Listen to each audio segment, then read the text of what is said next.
সিসিটিভির এই দুর্ঘটনার দৃশ্যটি মানিকগঞ্জ জেলা সদরের এলজিডি অফিসের সামনের সড়কে। প্রায় প্রতিদিনই ছোট বড় সহ নানা দুর্ঘটনা ঘটছে এখানে। আর এলজিডি অফিসের ঠিক অপোজিটে রয়েছে মানিকগঞ্জ শহরের আবাসিক এলাকা রমজান আলী নগর, যেখানে প্রায় লক্ষাধিক মানুষের বসবাস।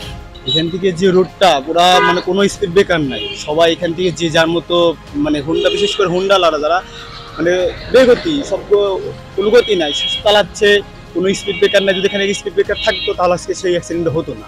এই স্পিড ব্রেকার না থাকার কারণে ওরা যে যার মতো টানাটানি করে, হয়তো বা এখান থেকে দু একটা রিক্সা ইউটার্ন নিতেই পারে, এখানে ইউটার্ন নেওয়ার জায়গা।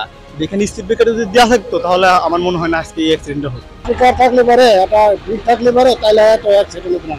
মাঝে মাঝে অ্যাক্সিডেন্ট হয় জায়গা। হ্যাঁ, এটা স্পিডের দরকার, জরুরি দরকার। তাও এটা এমন কোনো দিন নেই যে এলাকাবাসীকে পড়তে হয়নি কোনো না কোনো দুর্ঘটনায়। সবশেষ গেল 23 এপ্রিল মঙ্গলবার সকাল 8:22 বাজার করে বাসায় ফেরার পথে সরকারি এক প্রকৌশলীকে বহন করা রিকশাকে পেছন থেকে সজোরে এক মোটরসাইকেল ধাক্কা দেয়। এ সময় ঘটনাস্থলে মৃত্যু হয় সেই প্রকৌশলী। আমাদের এক প্রতিবেশী আব্দুল মজিদ সকালবেলায় বেউথা বাজারে বাজার করতে গেছিলেন।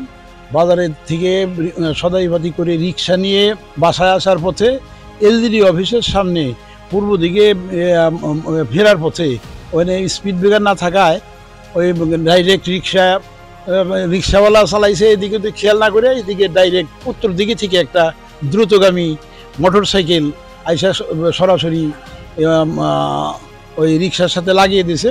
ফলে উনি রিক্সা থেকে ছিটকে পড়ে মাথা ফেটে সাথে সাথে রক্তক্ষরণ হয় এবং হাসপাতালে নেওয়ার পথে ইন্তেকাল করেন। প্রত্যক্ষ আমি দেখলাম যে একটা মোটরসাইকেল একটা রিক্সাকে ধাক্কা দিল এবং ওই লোকটা পড়ে গিয়েই সাথে সাথে এসে মারা গেল।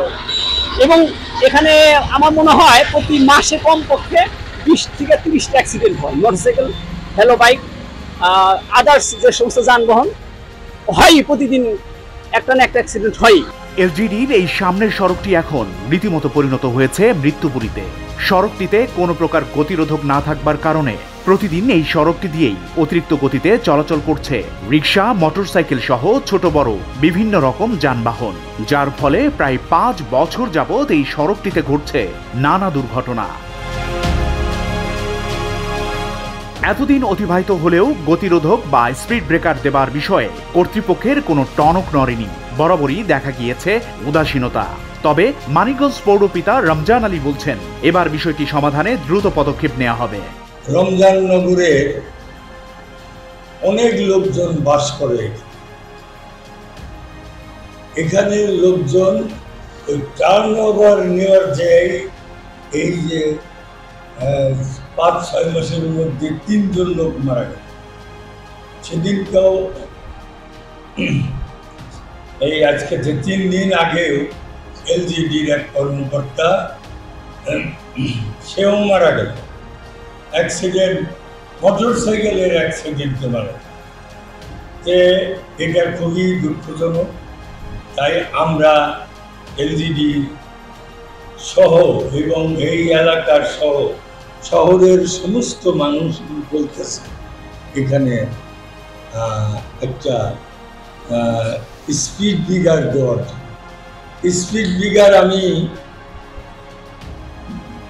ব্যবস্থা করছিলাম এলজিডিতে যা লাগে, যেমন কিছু পাথর লাগবে, কিছু লাগবে, ভিটামিন লাগবে, এগুলি দিয়ে আমরা করতে চাইছি এবং রোডসের কাছে আমরা বলছি পারমিশন দেন। উনি পক্ষান্তরে রোডসের ইঞ্জিনিয়ার বলল এটা যদি নেন এখানে আরো অ্যাক্সিডেন্ট বেশি হয়। আমি কেমনে কই যে ওই গাড়ি ওই স্পিড ব্রেকারের আইসা বাড়িতে গাড়ি এই পাশ ওই পাশ যেতে পারে। তা আমি বলতে কত না স্পিড ব্রেকার দিচ্ছে, আইসা রোডও আছে, সব জায়গায় আছে, এই সিঙ্গার মানিকগঞ্জ জায়গায় জায়গায় আছে। তাহলে এটা কেন আপনারা দিতে চান না? উনি বলছে এটা আমরা করে দিব, ওই যে জিগ জ্যাগ যেগুলি আছে না, জিগ জ্যাগটা, তা আমি বলছি তাড়াতাড়ি করেন। উনি করব কি না করবে, আগামী আইন শৃঙ্খলা কমিটিতে আমরা এটা ধরে ওই জেলায় আমরা পাস করে নিই, তারপরে আমরা যদি করে দেয় ভালো, না হলে আমরা নিজেরাই। ধন্যবাদ। এদিকে মানিকগঞ্জ সড়ক ও জনপথ বিভাগের নির্বাহী প্রকৌশলী মোহাম্মদ শাহরিয়ার আলম মুঠোফোনে জানান, হাইওয়েতে কোনো স্পিড ব্রেকার দেওয়ার নিয়ম নেই। তবে যেহেতু একের পর এক দুর্ঘটনা ঘটছে এলজিইডির সামনের সড়কটিতে, কাজেই এবার বিষয়টি গুরুত্ব দিয়ে গতিরোধক দেওয়ার ব্যবস্থা করা হবে। অ্যাক্সিডেন্টের কথা শুনেছি আর কি, আসলে আমাদের যে জায়গাতে অ্যাক্সিডেন্ট ঘটেছে ওই জায়গাটাতে কিন্তু আমাদের পর্যাপ্ত সাইন সিগন্যাল রয়েছে আর কি। হ্যাঁ, যে গাড়ি আসতে চলুন, যেটা ক্রসিং রয়েছে, যেহেতু অপোজিট দিকে আপনার একটা রোড হয়ে যাচ্ছে আর কি। হ্যাঁ, আর আমাদের হাইওয়েতে আসলে স্পিড ব্রেকার দিলে যেটা হয়, এটা সুবিধার চাইতে অসুবিধাটা বেশি হয়। বিভিন্ন সময় রাতের বেলা বড় ধরনের দুর্ঘটনা ঘটে আর কি। স্পিড ব্রেকারে গাড়ি হঠাৎ করে ব্রেক করে তখন আলাদা একটা অ্যাক্সিডেন্ট ঘটে আর কি। তো এরপরে ওই জায়গাটাতে যেহেতু অ্যাক্সিডেন্ট ঘটে, বারবার আমরা ওখানে রাম্বো স্ট্রিপ টাইপের কোনো একটা কিছু করে দিতে চাইছি আর কি। হ্যাঁ, আমাদের মাথায় আছে আমরা রাম্বো স্ট্রিপ টাইপের একটা কিছু করে দিব আর কি ভবিষ্যতে। আমাদের সাথের সাথে আমি কথা বলেছি, অলরেডি জানিয়েছি আর কি। আর আমাদের কোনো হাইওয়েতে কোনো স্পিড ব্রেকার বা কোনো কিছু দিতে হলে আমাদের ঊর্ধ্বতন কর্তৃপক্ষের অনুমতি লাগে আর কি। তিনি বলেন, এই সড়কটি যেহেতু রাজধানী ঢাকার বাইপাস রোড হিসেবে ব্যবহার হয়ে থাকে, সেহেতু এই সড়কটি চলাচলে সবাইকে সতর্ক হতে হবে। ভোরের পাতা, নিউজ ডেস্ক।